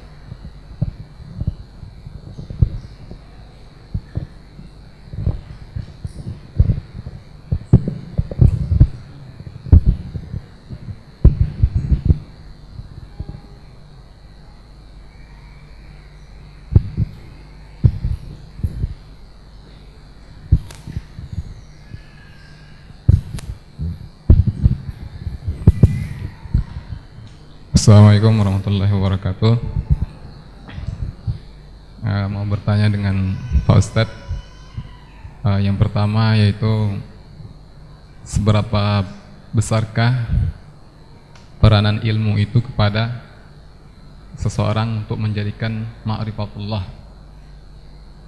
Karena ada sebagian kan saudara kita tuh yaitu mengabaikan ilmu, terutama ilmu syariat lah gitu kan, sehingga langsung melakukan mempelajari ilmu ma'rifat sehingga melahirkan pemikiran atau pola perilaku yang kurang bisa diterima kadang-kadang dengan hati gitu kan. Tetapi ada juga yang membenarkan itu sehingga menganggap itu orang yang ma'rifat gitu. Itu yang pertama.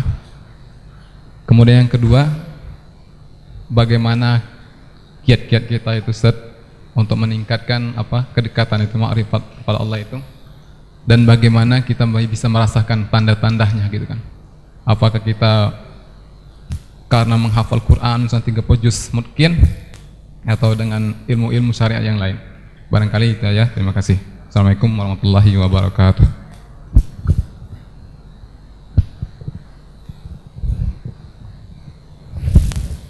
Ya, yang pertama tentang ada orang yang belajar langsung makrifat sampai kemudian tidak mengamalkan ilmu syariat, itu yang saya katakan sesat ya.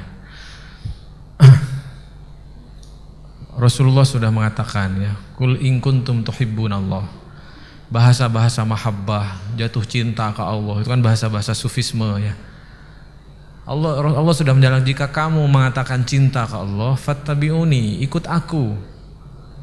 Jangan ikut yang lain. Saya pernah menyampaikan ayat ini kepada orang yang belajar makrifat begitu, tapi yang sebenarnya mereka tidak dari pondok betul ya, tidak belajar fikih dari sulam safinanya itu belum ya. Mereka hanya orang-orang yang putus asa, ketemu dengan diskusi dengan orang-orang yang bisa menjelaskan tentang hakikat-hakikat, lalu mereka jatuh hati dengan ucapannya. Ngobrol sampai malam, jam 11 malam, 12 malam, jagongan ngobrol tentang hakikat hidup, subuh telat, sama aja ya. Nah, saya kenapa menyerusi betul tentang ma'rifatullah? Saya ingin berada di pertengahan ya. Tidak terlalu kemudian membenci orang-orang yang mengatakan tasawuf dan sebagainya, tapi justru harus diluruskan ya. Ukuran sederhana bagi saya orang yang sudah ma'rifat itu seperti yang disampaikan oleh Ustaz Soleh Dirhem dalam kajian Tazkiyatun Nufus ya. Iltizam lis syariah yusrin wa sururin, komitmen pada syariat dalam keadaan ringan dan bahagia. Kalau kita sudah sholatnya, zikirnya, bermajelisnya, mengamalkan sunnah-sunnah nabinya dalam keadaan ringan dan juga bahagia dalam mengamalkannya, tidak ada beban, saat itulah kita berada dalam ma'rifah Allah SWT. Bahkan Syekh Mutailah dalam kitab hikamnya mengatakan begini, jangan pernah engkau meremehkan orang yang dalam dirinya tidak ada tanda-tanda mahabbah atau ma'rifah kepada Allah, sedangkan dia melaksanakan wirid. Karena sungguh kata beliau, tidak akan ada wirid kecuali Allah memberikan warid. Maksudnya begini, wirid itu adalah amal soleh. Amal soleh yang dilakukan istiqomah.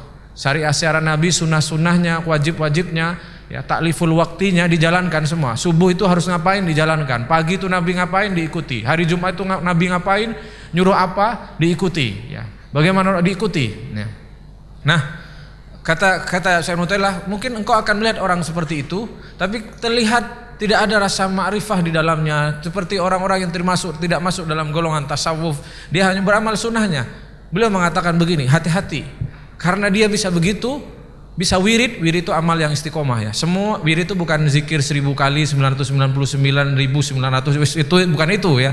Wirid itu sampai istiqomah haji begini, wirid. Istiqomah baca Quran begini, wirid. Istiqomah ke sholat jamaah itu wirid sampean. Istiqomah sedekah wirid. Tiap pagi telepon ibu di kampung halaman itu wirid sampean. Pokoknya segala amal baik yang istiqomah itu adalah wirid. Nah, kata beliau, orang yang sudah istiqomah dengan wirid itu orang spesial, meskipun itu bukan dari golongan Anda. Meskipun orang itu tidak menyebut saya ahli tasawuf. Ya. Kenapa? Kata beliau, karena tidak ada wirid kalau tidak ada warid. Warid itu pemberian ya. Pemberian Allah, hidayah dari Allah. Orang tidak akan bisa begitu kalau tidak diberi. Kalau Allah beri berarti Allah cinta sama orang itu. Ukurannya begitu. Jadi kalau ada orang yang hanya dalam omongannya, memang saya harus hati-hati ya. Karena pintar sekali membaca hikmah, menjelaskan urip iki apa wis ngene wis diatur gitu. Tapi kita lihat dalam amal solehnya tidak ada dia. Tidak usah. Ada orang yang tidak pandai mengeluarkan hakikat-hakikat hidup, tidak mampu menceritakan tentang hakikat-hakikat tentang ilmu-ilmu gaib dan sebagainya. Tapi istiqomah dalam amalan sunnahnya, ikuti saja dia. Gitu Pak ya. Jadi kita harus jelas. Alat ukurnya seperti itu. Kemudian Allah berfirman dalam surah apa ya? Kadzali wa ja'alnaka ala syari'atin ya. Dan kami jadikan kepada kamu atas syariat-syariat ya. Kemudian maka ikutilah fattabi'ha wa la tattabi' ahwa alladziina la ya'lamun. Maka ikutilah syariat Allah itu dan jangan ikuti hawa nafsu atau kehendak-kehendak atau omongan-omongan orang yang tidak punya pengetahuan. Siapa orang yang punya tahu, yang punya ilmu syariat itu? Ya ulama itu, bukan saya ya. Belajarlah kepada beliau. Jadi tegas teman-teman sekalian. Jadi kalau kita belajar ini dua-duanya harus jalan ya. Tidak bisa hanya tafakur, wiritan, terus mungkin saat wirid, saat zikir kita merasakan ma'rifah. Tapi kalau kemudian di waktu lain, duhur, amanah Allah di waktu duhur kita tidak jalankan, amanah Allah di waktu asar kita tidak jalankan, amanah sunnah di waktu maghrib sama isya tidak kita jalankan, hilang itu. Itu nomor satu. Nomor dua, bagaimana pertanyaan tadi? Bagaimana makrifat? Kita ini sudah makrifah apa enggak? Ya. Kalau pendapat saya, Rasulullah SAW pernah berkata, barang siapa ya, yang dia berkata raditu billahi rabbah wa bil islami dinah wa bi muhammadin nabiyya wa rasulah, maka dia telah merasakan lezatnya iman ya. Wa man ahsana dinan ya. Wa ma apa Ustaz? Wa man ahsanu dinan mimman aslama wajahullah wa amila solihan ya. Adakah agama yang lebih baik kecuali orang-orang yang hatinya berserah kepada Allah? Kalau kita sudah mendapati ma'rifah, alat ukurnya bukan hanya beramal baik, bukan hanya melaksanakan amalan-amalan fisik, tapi Allah menyempurnakan dengan kalau kita sudah mulai berserah ke Allah. Kalau hati ini mulai pasrah kepada Allah. Kalau melihat segala sesuatu ini tidak ada kecuali perbuatan Allah. Saat itulah kita merasakan makrifahnya Allah Subhanahu wa taala. Tapi kalau Anda beramal, sholat, amaliyah, kemudian Anda menjatuhkan orang, Anda merendahkan orang, Anda menganggap orang lain di bawah Anda mungkin sudah beramal tapi Anda tidak makrifah. Anda mungkin membenci orang, bukan lagi membenci perbuatannya tapi juga membenci orangnya, Anda tidak makrifah kepada Allah. Kita akan makrifah kepada Allah itu begini teman-teman ya. Ya, salah satu contohnya ya. Orang yang berbuat maksiat ya, berbuat maksiat. Hati kalau sudah makrifah, ini tidak lepas dari kehendak Allah. Loh Pak, sampean kok bilang begitu? Allah yang bilang di dalam Al-Qur'an. Ya. Mereka maksiat atas izin Allah enggak? Halo? Kita lihat orang ini maksiat. Cuman salahnya orang-orang yang belajar itu tanpa syariat itu begini. Oh, itu sudah diatur kok. Dia begitu itu bukan kehendaknya sendiri. Salah, benar omongannya. Tapi dia tidak melihat taklif beban Allah yang Allah berikan kepada dia saat dia melihat maksiat itu. Bebannya apa? Beban syariat. Apa? Dengan tangan. Kalau tidak bisa dengan tangan, dengan mulut, tidak bisa dengan mulut, dengan hati. Itu beban syariat yang tidak boleh ditinggalkan. Yang kalau kita tinggalkan, cahaya ma'rifat itu akan hilang. Ya.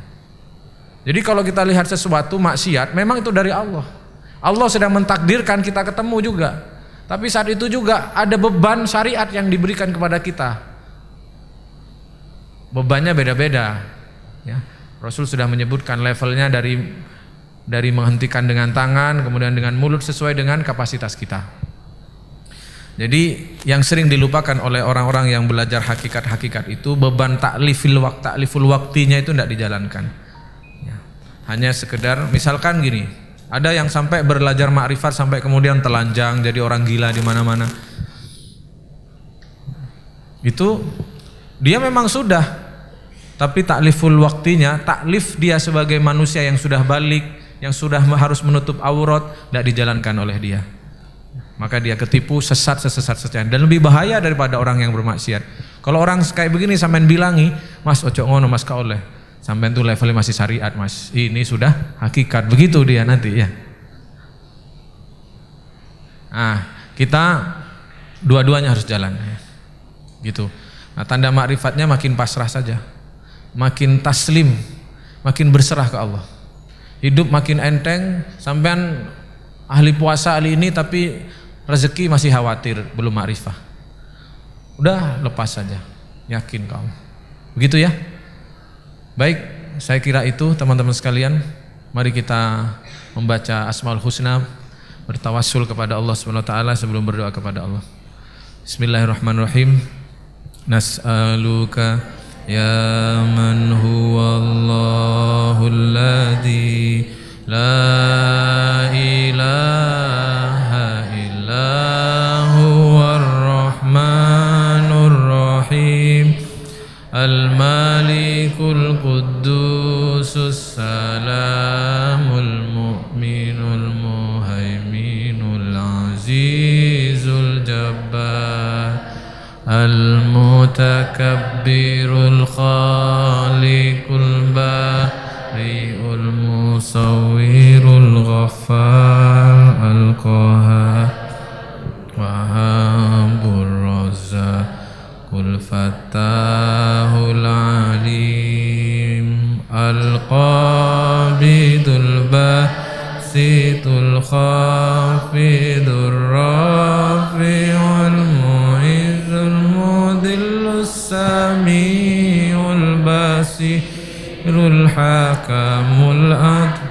al-latiful khabir al-halimul azim al-ghafurus syakur al-aliyul kabirul hafidul muqim al-hasibul jalil al-karimur raqibul mujibul wasi'ul hakimul wadudul majidul baitus syahid al-haqqul wakil al-qawiyul matin al-waliyul hamid al-muhsil mubadi'ul maw'id al-muhyil mumitul hayyul qayyum wajidul majidul wahidus samadul qadirul muqtadirul muqaddimul muakhirul awalul akhir al-zahirul batinul walil mutalil bar tawabul muntakimul afu rauful malikul mulki dzul jalali wal ikram al-muqsit al-jami'ul ghaniyul mughniyul mani dharun nafi'un nurul hadil badi'ul baqi al-wari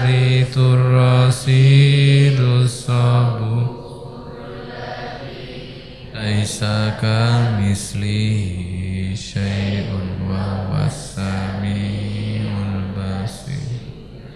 Allahumma salli afdalas salati ala as'adil makhluqatika sayyidina Muhammadin wa ala alihi wa sahbihi wa sallim adada ma'lumat.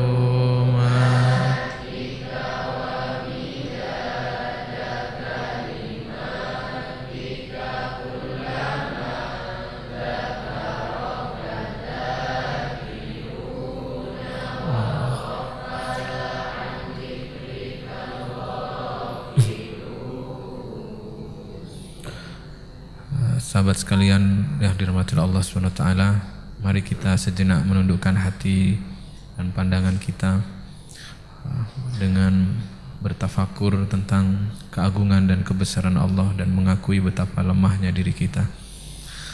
Mengingat ulang bagaimana Allah Al-Alim, Allah Maha Mengetahui, Allah Maha Mengetahui yang tersembunyi maupun yang tampak dalam pandangan kita. Allah mengetahui apa yang ada di dalam hati kita. Allah melihat apa yang kita lakukan hari ini. Allah melihat, mendengar perkataan saya. Allah melihat, mendengar niat di balik apa yang saya sampaikan. Dan Allah melihat niat-niat kita yang ada dalam hati kita.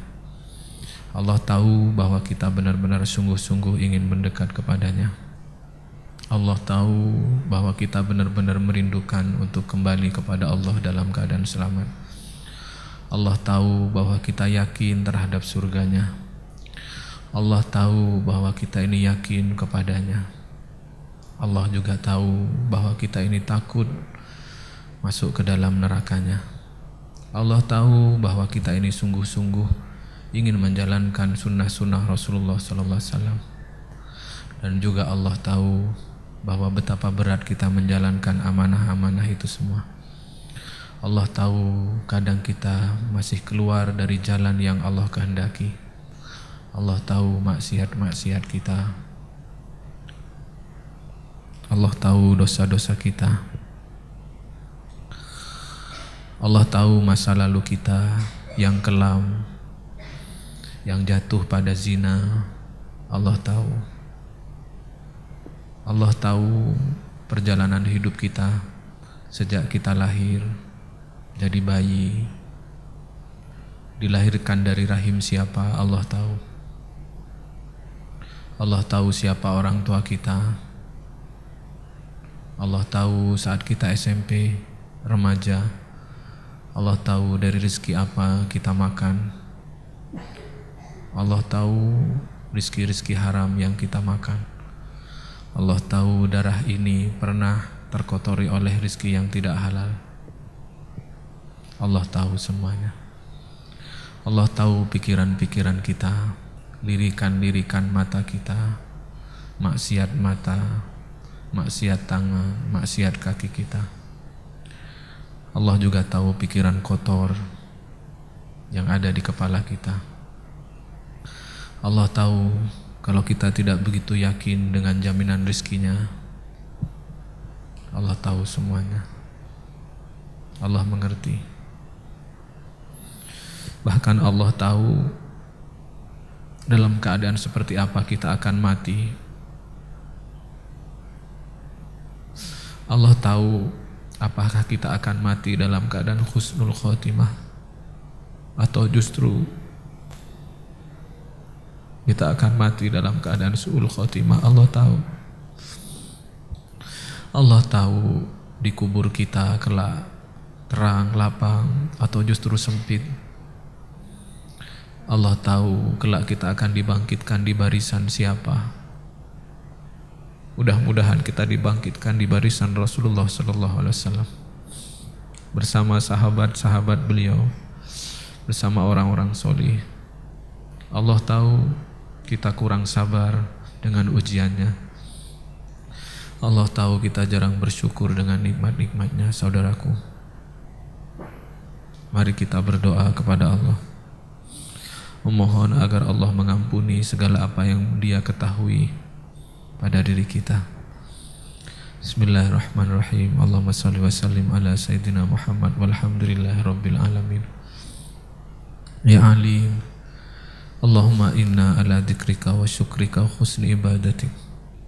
Allahumma inna nas'alukal huda wa tuqa wal afafa wal ghina. Duhai Allah yang maha melihat, duhai Rabb yang maha menyaksikan, Engkau maha tahu setiap apa yang ada dalam diri kami ya Rabb. Engkau tahu niat di balik ucapan kami. Engkau tahu apa yang tersembunyi di dalam hati kami. Engkau tahu penyakit-penyakit hati yang tersimpan di dalam hati kami. Ampuni dosa kami ya Rabb. Ampuni kesalahan kami. Ya Allah ya Rabbi, Engkau maha tahu bagaimana kesudahan kami. Maka kami mohon kepadamu ya Rabb, saksikan semua yang ada di sini ya Rabb. Dengan kami bertawasul dengan segenap amal soleh yang Engkau lihat itu ada kebaikan di dalamnya ya Rabb. Wafatkan kami husnul khotimah ya Rabb. Matikan kami semua dalam keadaan husnul khotimah ya Allah. Akhirkan hidup kami husnul khotimah ya Rabb. Ya Allah, akhirkan hidup kami husnul khotimah ya Rabb. Engkau tahu masa lalu kami begitu kelam. Engkau tahu maksiat-maksiat kami ya Allah. Ya Allah, tidak ada balasan ya Allah. Tidak ada kafarat yang lebih baik kecuali Engkau hentikan hidup kami dalam keadaan husnul khotimah. Kami melihat tidak ada kafarat yang bisa menandingi dosa-dosa kami selama kami hidup. Tidak ada kafarat terhadap maksiat-maksiat kami selama kami hidup, kecuali Engkau akhiri hidup kami dalam keadaan husnul khotimah ya Rabb. Matikan dalam keadaan ikhlas ya Rabb. Meskipun hidup kami jarang ikhlas kepadamu. Matikan dalam keadaan khusyuk ya Allah. Meskipun hidup kami jarang khusyuk kepadamu. Matikan dalam keadaan rindu kepadamu. Meskipun hari ini kami tidak memiliki sungguh-sungguh rindu untuk pulang kepadamu. Matikan dalam keadaan tidak ada kecintaan dunia dalam hati kami. Meskipun hari ini di mata kami masih banyak keinginan-keinginan duniawi ya Rabb. Rabbana zalamna anfusana wa illam taghfir lana wa tarhamna lanakunanna minal khasirin. Ya Allah, berkahi jamaah ini, rahmati jamaah ini, ampuni semua yang ada di sini. Rabbana atina fid dunya hasanah wa fil akhirati hasanah wa qina adzabannar. Wa sallallahu ala sayyidina Muhammad walhamdulillahi rabbil alamin.